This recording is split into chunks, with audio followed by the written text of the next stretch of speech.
믿어야 합니까? 대답은 하나입니다. 성령 안에서 평안을 따르라. 다른 사람의 말이 아니라 여러분 안에 계신 성령의 음성에 귀 기울이십시오. 저와 아내도 중요한 결정을 앞두고 함께 기도합니다.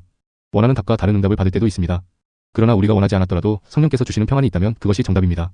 우리의 욕심과 고집이 마음을 가릴 수 있지만 성령께서는 언제나 진리로 인도하십니다. 결국 중요한 것은 넘어져도 다시 일어서는 것입니다. 무릎이 까져도 자전거를 다시 타듯 믿음의 길도 포기하지 않고 계속 걸어가야 합니다. 주님은 중심을 보시고 끝까지 그분을 의지하는 자를 붙드십니다. 하나님의 말씀은 언제나 우리의 육신이 듣기 힘든 것일 수 있습니다. 체중을 줄여라, 일을 멈추어라, 이 자리에 머물러라. 육신은 거부하지만 순종은 곧 축복으로 이어집니다. 주님께서는 우리가 원하지 않는 자리에서도 우리를 다듬으시고 끝내는 새로운 길을 열어주십니다. 예수님도 마찬가지였습니다. 십자가를 지라는 명령은 인류 역사상 가장 무거운 순종이었지만 그는 내 뜻이 아니라 아버지의 뜻대로 하옵소서라고 고백하셨습니다. 그 결과 그는 우리의 죄와 질병과 저주를 대신 짊어지셨고 그 상처로 우리가 나음을 입게 되었습니다. 이사야 53장. 오늘도 예수님은 여러분의 마음 문을 두드리고 계십니다. 그분은 억지로 들어오지 않으시며 스스로 문을 열고 맞아들이기를 기다리십니다. 중요한 질문은 이것입니다. 예수님을 단순히 아는가, 아니면 실제로 그분이 여러분을 아시는가? 만약 오늘 죽는다면 당신의 영혼은 어디로 가겠습니까? 지옥은 원래 사람을 위해 준비된 곳이 아닙니다. 그러나 잘못된 선택으로 스스로 그 길을 가는 것입니다. 반대로 우리는 오늘 생명을 선택할 수 있습니다. 예수 그리스도를 구주로 영접하고 모든 죄를 용서받을 수 있습니다. 주님은 지금도 말씀하십니다. 보라, 내가 문 밖에서 두드리노니 누구든지 내 음성을 듣고 문을 열면 내가 들어가 그와 함께 먹고 그는 나와 함께 하리라. 요한계시록 3장 20절. 예수님은 여러분의 마음 문을 두드리고 계십니다.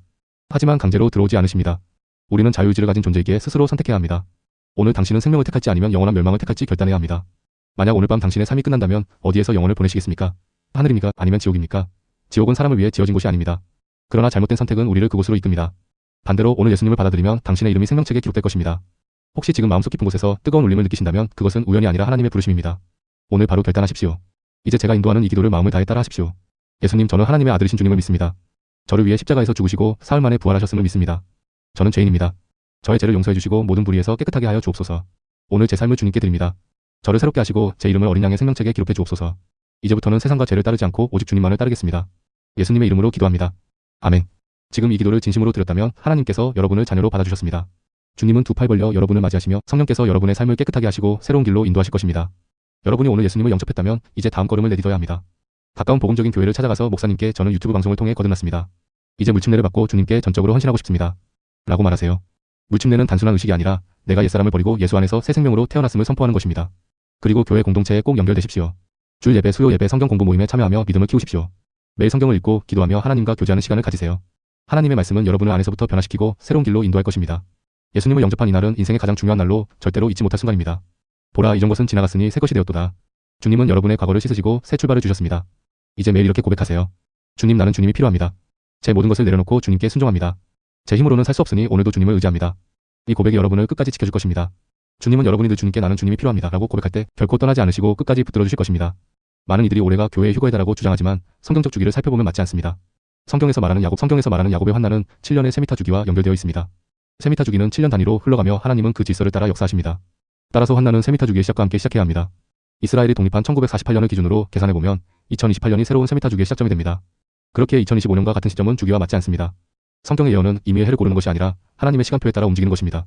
일부 학자들은 소행성 아포피스가 2029년에 지구와 충돌할 가능성을 근거로 그때가 환난의 중간 3년 반에 해당한다고 주장하기도 합니다. 만약 그렇다면 교회가 환난 전 휴거가 아니라 환난 중간에 휴거되는 중간 환난설이 맞을 수도 있다는 해석이 나옵니다. 그러나 중요한 것은 서로 다른 해석들로 인해 분열하지 않는 것입니다. 주님은 그날과 그때는 아무도 모른다고 말씀하셨습니다. 우리가 알 수 있는 것은 다만 시대적 징조와 하나님의 시간표입니다. 그러므로 휴거의 정확한 연도를 단정하기보다 지금 우리가 준비되어 있느냐가 핵심입니다.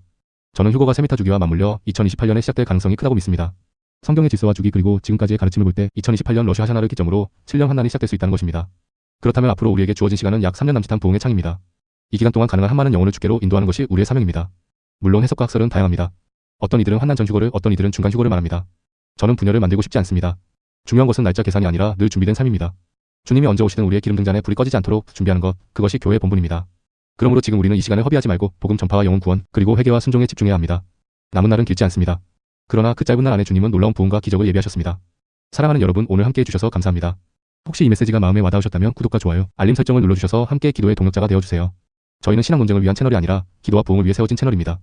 앞으로도 우리는 믿음으로 나아가며 병든 자에게 안수하고 주님의 기적을 경험하며 예수 그리스도의 복음을 세상 끝까지 전할 것입니다. 기억하세요. 얼굴에 미소를 띄우고 마음의 찬양을 담으십시오.